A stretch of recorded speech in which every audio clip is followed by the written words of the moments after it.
Alright, what is going on everybody? VikingsMan18 here to start a new playthrough that I didn't really think I was ever going to be doing. And that is, as you can see, the Phoenix Wright Ace Attorney trilogy. We are going to be starting with the first game. A little bit of history with this game, full transparency for you guys. I got this around this point last year. And I did play through a little bit of the first game. If you don't know what this is a remastered of the first 3 games of the Ace Attorney series that came out, I think it was on like the Game Boy Advance back in like 2000, early 2000s. And this was a remake is kind of a strong word, it's a visual novel, but they remastered it, it looks a lot better, it runs on current consoles, and it's the whole first 3 games. Now, I started playing the first game a little while ago. Like I said, full transparency for you guys. I don't want to act like everything is new here. But as you can see, I got up to episode 3, and I last played August 30th, 2020, which I'm recording this on July 3rd. And it's been a little while. So, I do want to play through this game. I've actually been wanting to play through it for a while now. I just haven't had time. But I want to start from the beginning. But the whole reason I'm going on this spiel is because I want you guys to know that episode 1 and 2, I don't remember all the little details, but I'm going to remember a good chunk of it. I mean, it wasn't even that long ago. It's less than a year ago.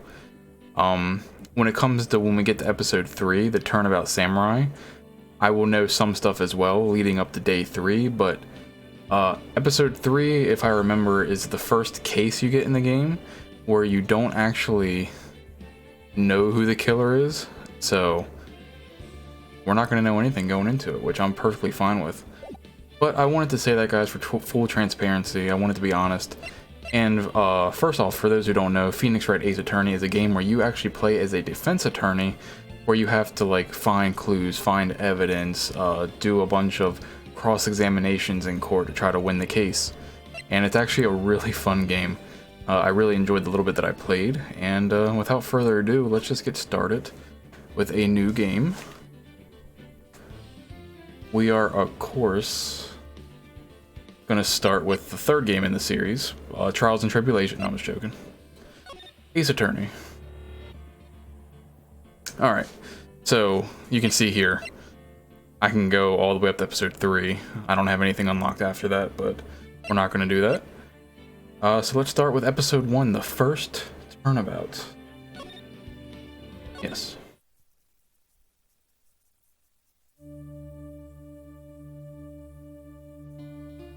Gasp. Gasp.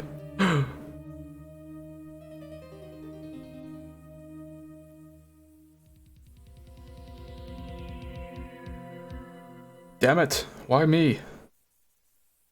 I can't get caught. Not like this. And you immediately see who the killer is. Someone like him.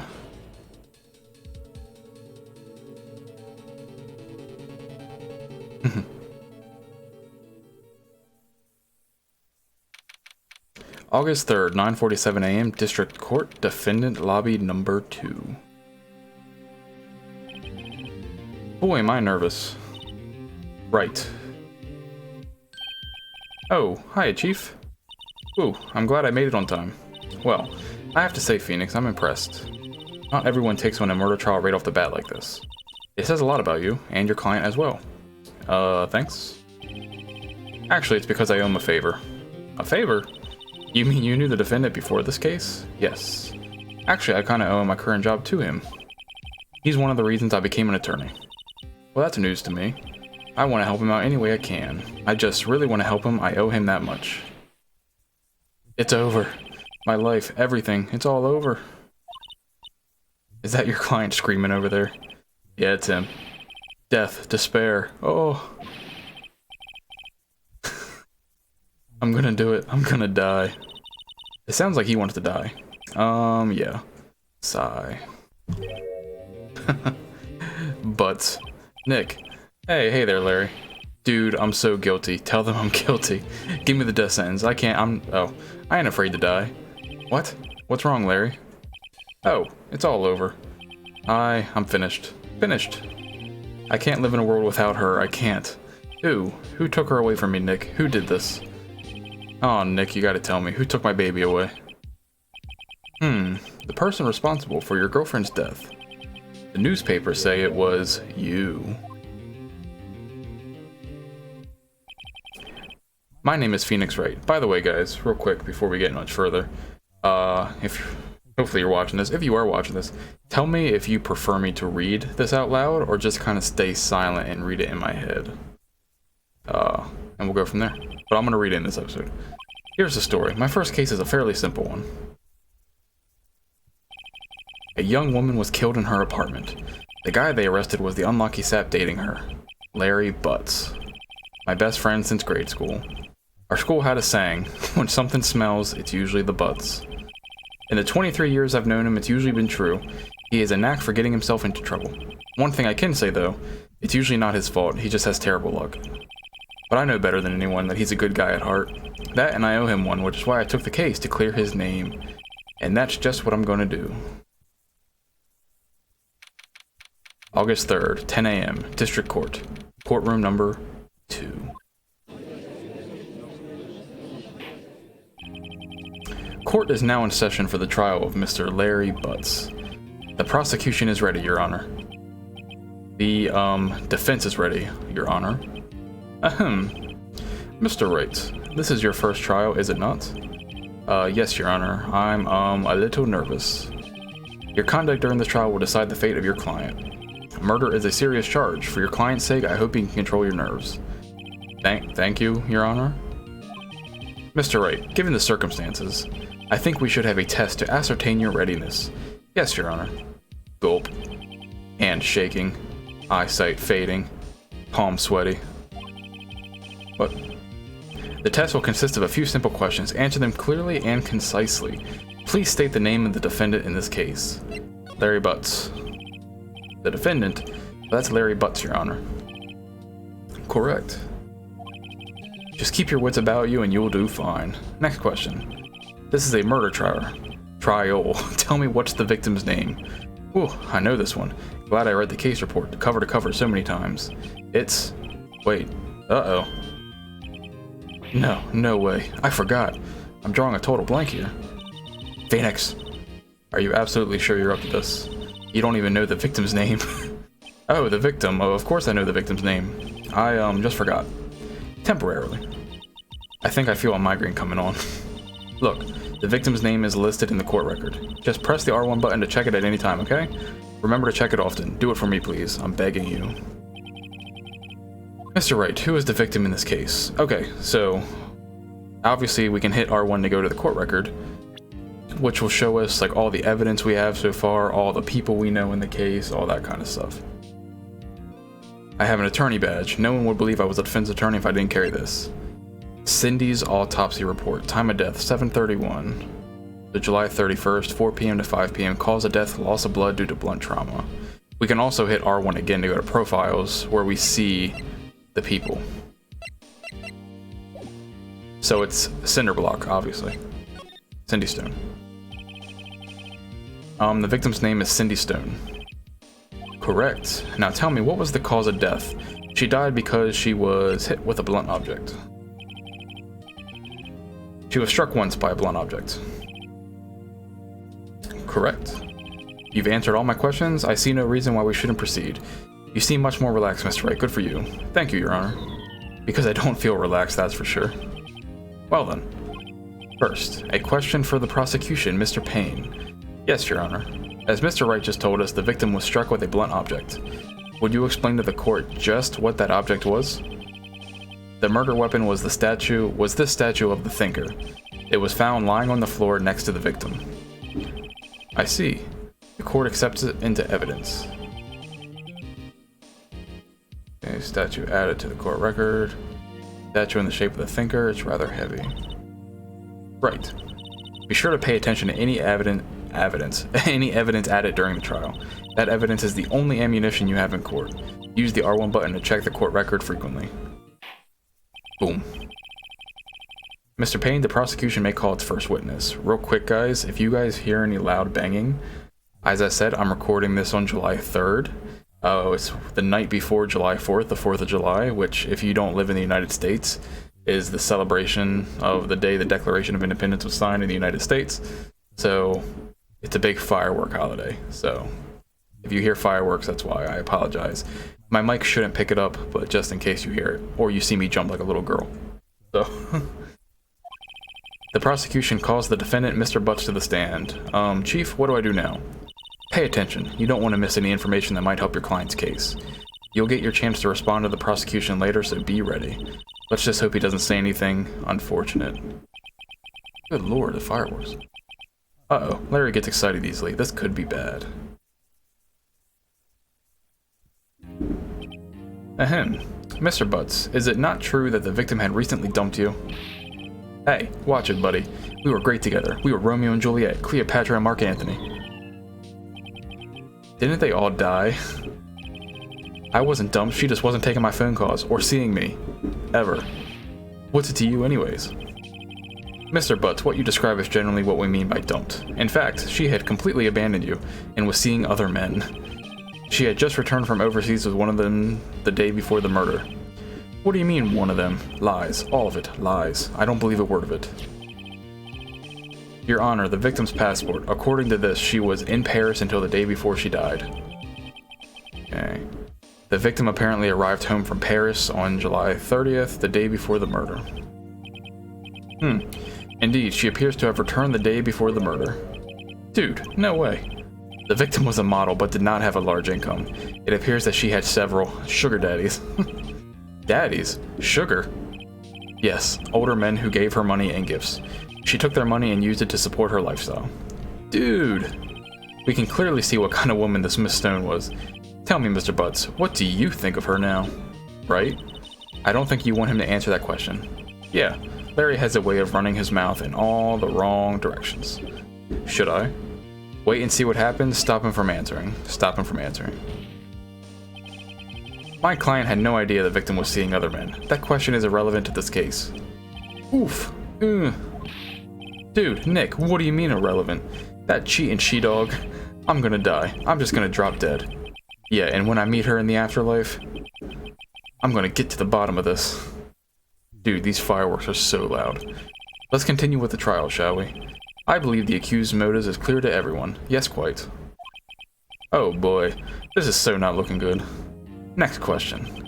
You went to the victim's apartment on the day of the murder, did you not? Well, did you or did you not? Well, maybe I did and maybe I didn't. Uh-oh, he went. What do I do? Stop him. I'll send him a signal. Lie like a dog. Well, see? It's like this. I don't remember. You don't remember? Well then, we'll just have to remind you. I got a bad feeling about this. Star Wars. We have a witness that can prove he did go to the victim's apartment that day. Well, that simplifies matters. Who is your witness? The man who found the victim's body. Just before making the gruesome discovery, he saw the defendant fleeing the scene of the crime. Rubble, rubble. Order in the court. Mr. Payne, the prosecution may call its witness. Yes, Your Honor. This is bad. On the day of the murder, my witness was selling newspapers... Okay, at the victim's... I thought it said newspapers all the victim's building. Please bring Mr. Frank Sawit to the stand. Sawit. Hey, look, it's the murderer. Mr. Sawit, you sell newspaper subscriptions, is this correct? Oh, yes, newspapers, yes. Mr. Sawit, you may proceed with your testimony. Please tell the court what you saw on the day of the murder. The witness testimony. Yo, these fireworks are like going crazy right now. I was going door to door selling subscriptions when I saw a man fleeing an apartment. I thought he must be in a hurry because he left the door half open behind him. Thinking it strange, I looked inside the apartment. Then I saw her lying there, a woman, not moving, dead. I quailed in fright and found myself unable to go inside. I thought to call the police immediately. However, the phone in her apartment wasn't working. I went to a nearby park and found a public phone. I remember the time exactly, it was 1 p.m. The man who ran was, without a doubt, the defendant sitting right over there. Larry Butts. Larry, why didn't you tell the truth? I can't defend you against a testimony like that. Incidentally, why wasn't the phone in the victim's apartment working? Your Honor, at the time of the murder, there was a blackout in the building. Aren't phones supposed to work during a blackout? Yes, Your Honor. However, some cordless phones do not function normally. The phone that Mr. Sewitt used was one of those. Your Honor, I have a record of the blackout for your perusal. Electricity to Mrs. Stone's building was out from noon to 6 p.m. on the day of the crime. Now, Mr. Wright. Yes, Your Honor. You may begin your cross-examination. Cross-examination, Your Honor. Alright, right, this is it. The real deal. What exactly am I supposed to do? Why, you exposed the lies in the testimony the witness just gave. Lies? What? He was lying? Your client is innocent, right? Then that witness must have lied in his testimony. Or is your client really guilty? How do I prove he's not? You hold the key, it's in the evidence. Compare the witness's testimony to the evidence at hand. There's bound to be a contradiction in there. First, find contradictions between the court record and the witness's testimony. Then, once you've found the contradiction evidence, present it and rub it in the witness's face. Okay. Open the court record with the R1 button, then point out contradictions in the testimony. So this, to me, is like the most fun part of the game that I enjoyed. So everything he said in his testimony, you're going to go through it. And if you look on the bottom, you have the option to hit L1 to press, which you can say something to make him explain a little bit further, or you can hit R1 to present. When you present, you're presenting evidence that proves that he's lying or contradicting. That bar in the upper right is pretty much like your health. So every time you get something wrong or you present something wrong, it takes away health. I already know what the contradiction is, but just to like show an example, if I was to press this, it says, I was going to door to door selling subscriptions when I saw a man fleeing an apartment. Press. Isn't a man leaving an apartment a common sight? I find it odd you would take notice of him. I don't know. He just seemed strange to me, that's all. Like he was mad and yet frightened at the same time. Just like a criminal fleeing the scene of a crime. The defense requests that the witness refrain from conjecture. Of course. What the witness means is that the man he saw looked suspicious. So what happened next? And then it immediately goes into the next line. So, later in his testimony, he stated,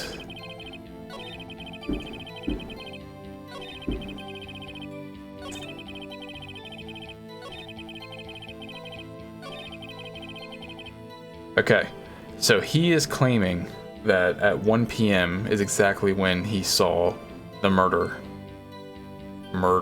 happen. But if we go to evidence, if you look here, the autopsy says that she died between the hours of 4 and 5. So that's our contradiction. You found the body at 1 p.m., you're sure? By the way, you always know if you're right with the evidence if the music goes silent. That's how you know you got it right. You found the body at 1 p.m., you're sure? Yes, it was 1 p.m. for certain. Frankly, I find that hard to believe. Your statement directly contradicts the autopsy report. The autopsy notes that the time of death is sometime after 4 p.m. There was no body to find at 1 p.m. How do you explain this 3-hour gap?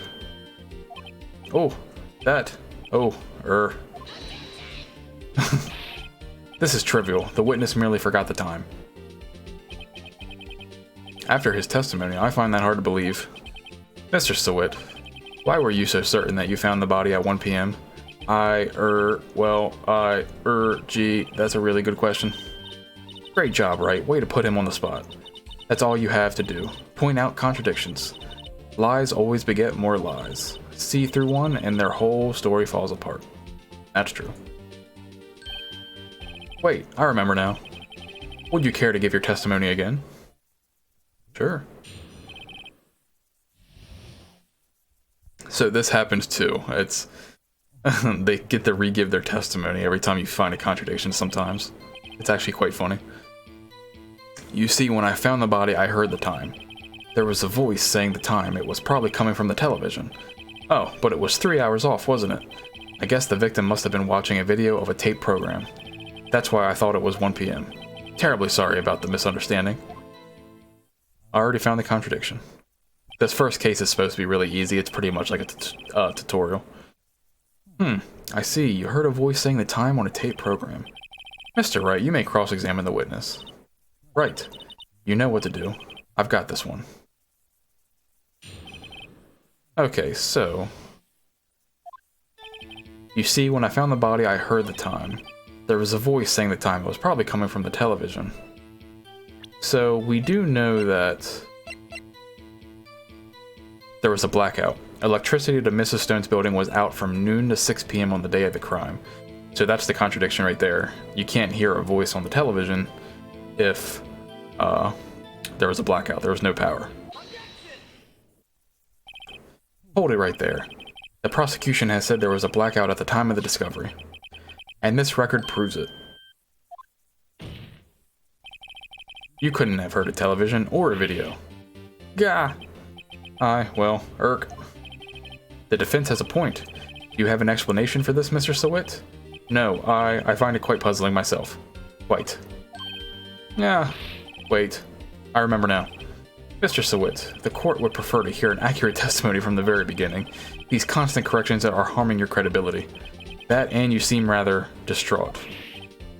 My apologies, Your Honor. It must have been the shock of finding the body. Very well, Mr. Sawit. Let's hear your testimony once more, please. Like this would be allowed in a court of law. Hearing the time. Actually, I didn't hear the time, I saw it. There was a table clock in the apartment, wasn't there? Yeah, the murder weapon. The killer used it to hit the victim. That must have been what I saw. You saw a clock? I guess that would explain it. The defense may cross-examine the witness. Gladly. So, he says it was the murder weapon.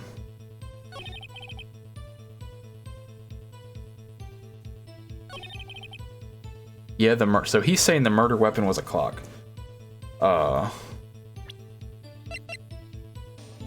This is saying that the murder weapon was a statue. So let's actually press him on this for a second. The murder weapon? Yes, the table clock that was used as a weapon. That's what I just said. Did you just doze off in the middle of my testimony or something? Something's fishy here. Yeah. So we already know what it is. How would he know it was a clock? Wait just a moment. The murder weapon wasn't a clock, it was the statue. Now how is this supposed to be a clock? What? You with your objections and your evidence, just who do you think you are? Just answer the question, Mr. Sawit. Hey, I saw it there, okay? That's a clock. Your Honor, if I may. Yes, Mr. Payne? As the witness stated, this statue is indeed a clock. The neck is a switch. You just tilt it and it says the time out loud. As it doesn't look like a clock, I submitted it as a statue. My apologies. I see, so the murder weapon was a table clock after all. Well, Mr. Wright, it appears that the witness testimony was correct. This is a clock. Do you have any problems with this testimony now? Of course I do. Your Honor, there is a gaping hole in this witness's testimony. The only way he could have known the weapon was a clock is to hold it in his hand. Yet the witness testified that he never entered the apartment. Gotcha, bitch. Clearly a contradiction. Indeed. The witness knew it was a clock because he went into the apartment. You're lying.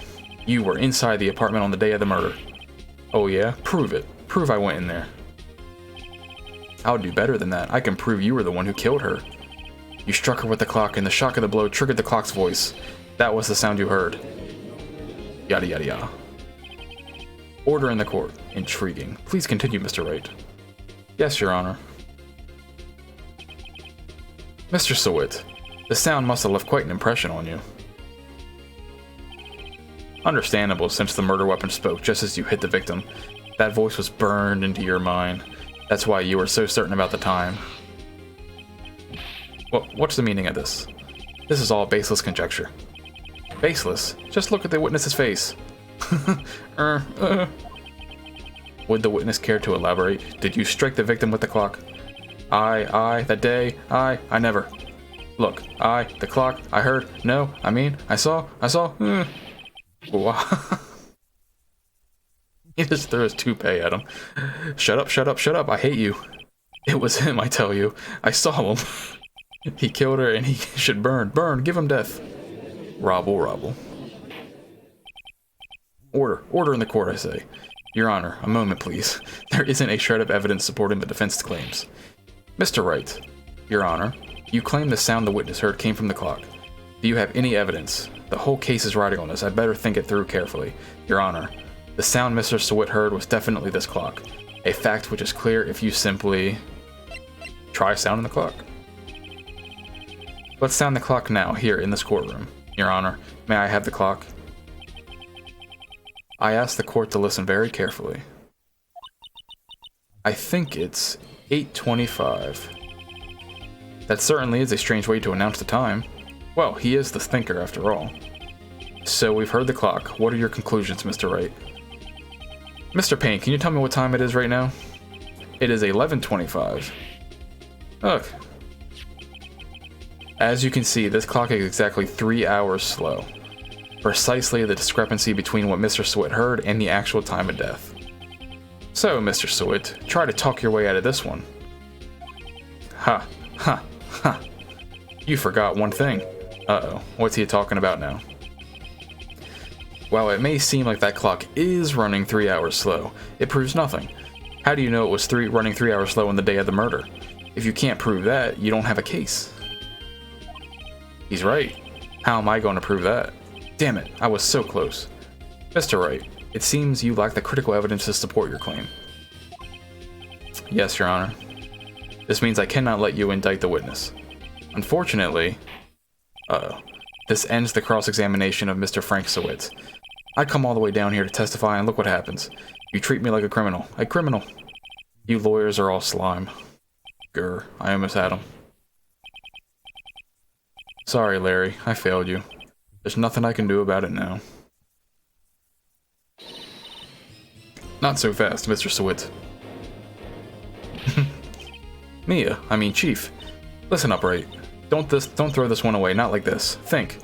But Chief, it's over. I can't prove the clock was slow the day of the murder. Nobody can prove that. Well, yes. But that doesn't mean you can't still win. Try thinking out of the box. Don't waste time doubting the facts. Assume the clock was 3 hours slow and think through it. Ask yourself, why was the clock 3 hours slow? Figure out the reason and you'll have your proof. Right. Right. Can you think of a reason as to why the clock would be 3 hours slow? Yes, I can. Maybe I can prove it. You must have evidence somewhere that can prove it, right? Find it and let them have it. Well, Mr. Wright, you say the clock was already running slow on the day of the murder. Have you found evidence to support this claim? Of course. There is a piece of evidence in the court record that can prove my claim beyond a doubt. Ha, tough words. Let's see you pull this one off. Alright. Since I already know the answer, I'll just tell you. It's the passport.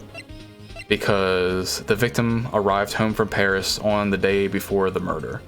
So her clock isn't running 3 hours slow, it's running however many hours fast. So, that's it. The victim had just returned home from abroad the day before the murder. As we all know, the time difference between here and Paris is 9 hours. When it's 4 p.m. here, it's 1 a.m. the next day there. The clock wasn't 3 hours slow, it was 9 hours fast. The victim hadn't reset her clock since returning home. That's why the time you heard when you struck her dead in her apartment was wrong.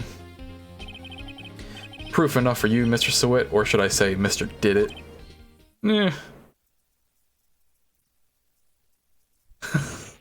I love it. Order, order, I say.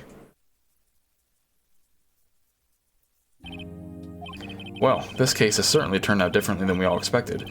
Mr. Payne, your witness, he was arrested and has been taken away, Your Honor. Very well. Mr. Wright. Yes, Your Honor. I have to say I'm impressed. I don't think I've ever seen someone complete a defense so quickly, and find the true culprit at the same time. Thank you, Your Honor. At this point, this is only a formality, but this court finds the defendant, Mr. Larry Butts, not guilty. Yay!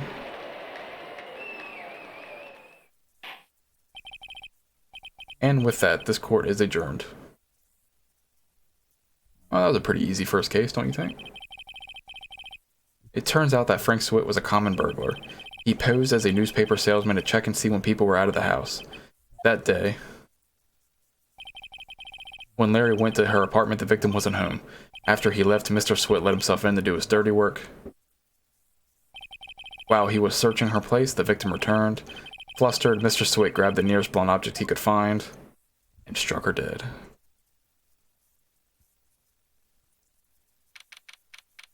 August 3rd, 2:32 p.m. District Court Defense Lobby number 2. Ugh, I still can't believe we won. Right, good job in there. Congratulations. Thanks, Chief. I owe it all to you. Not at all. Not at all. You fought your own battles in there. It's been a while since I've seen a trial end on such a satisfying note. I've never seen the Chief looking this happy. If she's this glad, imagine how Larry must feel. My life is over. Larry, you're supposed to be happy. What's wrong now? Oh, Nick. Don't worry about me. I'll be dead and gone soon. Good. Wait. No. I mean, bad. Bad, bad, bad. Larry, you're innocent. The case is closed. But my Cindy Wendy's gone, man. Gone forever. Larry, she was... Nah, never mind. Congratulations, Harry. Harry? Harry Butts. Yes, you. I can practically see the headline now. Harry Butts, innocent. Thanks. I really owe you one. I won't forget this, ever. Let's celebrate. Dinner, movie, my treat. Oh, no, I couldn't. Hey, I was the one who got you off the hook. Oh, hey. Here. Take this. It's a present. A present? For me? Wait, wasn't this the evidence that... Actually, I made this clock for her. I made one for her and one for me. Really? You made this? Well, thank you. I'll keep it as a memento. Yo, Nick. Can you believe it? I was so into that chick, and she was just playing me for a fool. Don't that make you just want to cry? Larry. Are you so sure? Squeeze me? I think she thought quite a lot of you in her own way. Nah, you don't gotta sympathize with me, okay? Oh, I'm not just sympathizing, really. Isn't that right? Ugh, my phone. Isn't that right? Don't you have something to show your friend? Something that proves how she felt about him? Huh? Oh yeah. Right. What the heck is she talking about? The statue. She had it with her. Check this out, Larry. Proof positive you weren't just some chump to her. Huh? What about that clock? This is the clock you made for her, Larry, and she took it with her when she traveled. Whatever, she probably just needed a clock, that's all.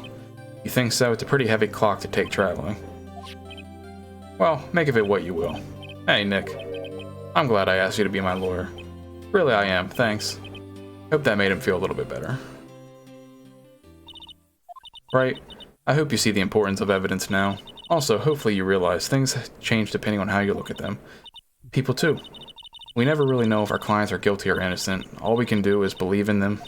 And in order to believe in them, you have to believe, in yourself. Right. Listen, learn, grow strong. Never let go of what you believe in. Never. Well, I think our work here is done. Shall we be off? Yeah, I guess so. Say, how about dinner? On me? We'll drink a toast to innocent butts. Yeah. Oh, speaking of Harry, you were saying part of why you became lawyer was because of him? Yeah, part at least. You'll have to tell me more about it sometime. Maybe over drinks? Ooh. And so, my first trial came to a close. Larry slapped me on the back and said, "Gee, Nick, it's good to have friends. But I'm pretty sure he's not going to pay us, unless you count the clock he gave me." I didn't know it then, but that clock was soon going to be at the center of another incident. And my promise to tell the chief about me and Larry would be one promise that I wouldn't be able to keep. Dun, dun, dun. Alright guys, our first case is over. Pretty much the tutorial case. The next one kind of kicks it off. Save your progress, yes. I'll save it on a new data point. Alright, so...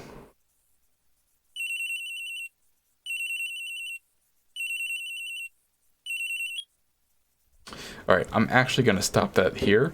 This is the beginning of the case, the second case. And we are actually going to end this first episode here. It's a good little short tutorial episode. Next episode will probably be a lot longer. But tell me what you guys think. Do you want me to do the commentary over all the lines, or would you rather read it to yourself? Tell me what you guys think, and I hope to see you for more Phoenix Wright videos here soon. Have a good one.